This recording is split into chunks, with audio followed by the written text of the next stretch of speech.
If you were to ask me what my 3 favorite comics were, you would get Unbelievable Gwenpool, a Marvel book, Far Sector, a DC book, and a video game spin-off webcomic by Valve. This is Mann Co No More, written by Eric Wolpaw. This comic is popular in the Team Fortress community for being a great place to learn about the lore and the characters, as well as the insane 8-year wait for the final issue. But I think most people tend to treat it as little more than a companion piece, just a footnote in TF2's huge identity for nobody but hardcore fans. But I really think that Mann Co No More is a great comic on its own and doesn't get the widespread attention it deserves. This is why I think Mann Co No More is an unexpected masterpiece. Let's start. What is Mann Co No More? Mann Co No More is a comic series based on the characters and world of Team Fortress 2. There were other TF2 comics before it, such as the War comic, but none of them did what Mann Co No More tried to. MC&M takes all the bits and pieces of TF2 lore and uses it to tell a proper story. This comic is an absurdist, irreverent comedy. It is balls-to-the-wall insane and very funny at times. The comic follows Miss Florence Pauling, who's trying to reunite Team Fortress, the most pathetic and overlooked of the Mann Co company's mercenaries. This is a lot to hear about at first. There is a lore comic that I highly recommend before reading, and I also recommend the Expiration Date animated short film, since it's a much smoother introduction to a chunk of the cast. Seduce me. You. Seduce me. What? Spy, I ain't gonna Seduce me! But really, one of the points I want to make in this video is that you don't need to be a TF2 fan to get something out of Mann Co No More. Sure, it's much better and may make a lot more sense if you're already a fan, but I think even the most hardcore TF2 fans would be just as weirded out by this comic. It starts with a big burly man with Australia-shaped chest hair jumping out of a plane he just destroyed while holding a taxidermied yeti he just killed in a fist fight.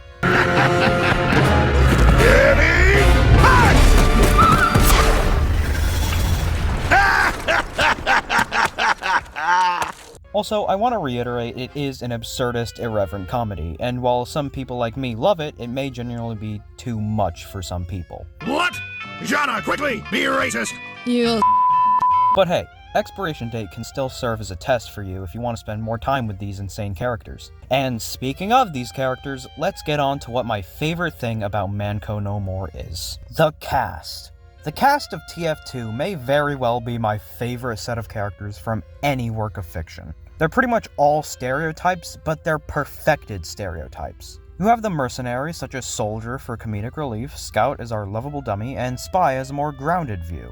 You know how weird this comic is when I describe an invisible Frenchman shapeshifter with a steak dinner stored in his teeth as a grounded character. You also have some real villains, such as Gray Man, TFC Heavy, and the cryptic enigma that is the Administrator. Even the minor villains who show up really shortly are neat, like Beatrice and Virgil. But if you ask me, the best and most horribly underappreciated character is Miss Pauling herself. She's not as outwardly goofy and eccentric as the others, but she's a really charming and pitiful character. As the mother of the group, she has a great dynamic with all of the mercs. Miss Pauling is an optimist, and places her faith in the Administrator so blindly without even knowing anything about her plan. When Miss Pauling has a job to do, she will do it, and often enjoy it. She is an insane workaholic. It's charming, but you can't help but see her faults. This comic, especially towards the end, is her story. It just happens to feature an ensemble of wildly endearing characters. Even though it's a comedy, you start genuinely caring about the characters and what they do, especially in the last couple issues when the story starts to take a turn for the dramatic. And on that point, another one of the most interesting parts of Mann Co No More is the evolution. So you know how Spooky Month starts as a complete shitpost, then a few episodes in it becomes one of the neatest animated series on YouTube? That's kinda what happens with this comic.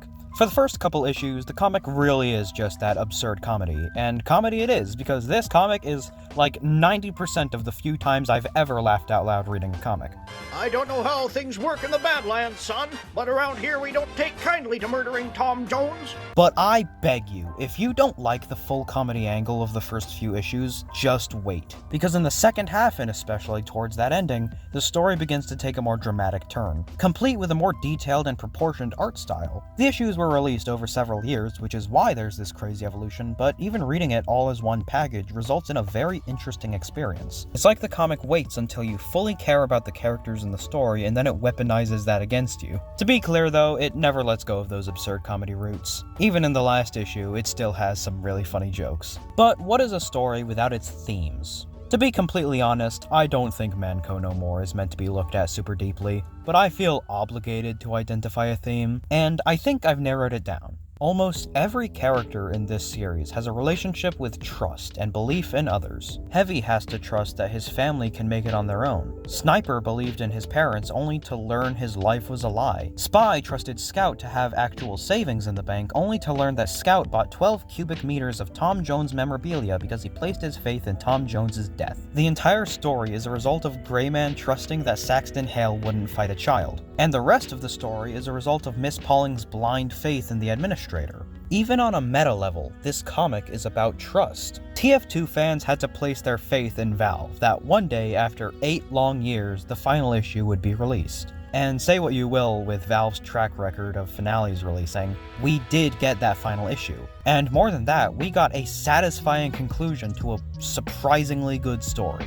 In the comics medium, there's a ton of greats. You have your Watchmen, All-Star Superman, or even Matt Fraction's Hawkeye, but I've always felt drawn to more unexpected comics. Unbelievable Gwenpool stars a joke character but ends up being one of the best commentaries on fandom and comics as a whole. Far Sector is a Green Lantern book which you'd think would tie into the insanely expansive lore of the Lanterns, yet it's a perfect example of what you can accomplish in a self-contained setting. Mann Co No More is a 7-issue video game spin-off comic that somehow spanned 11 years, and starred a character you don't even play as in-game. Yet it ended up breaking out of its confines of being a companion piece, and became a genuinely great comic.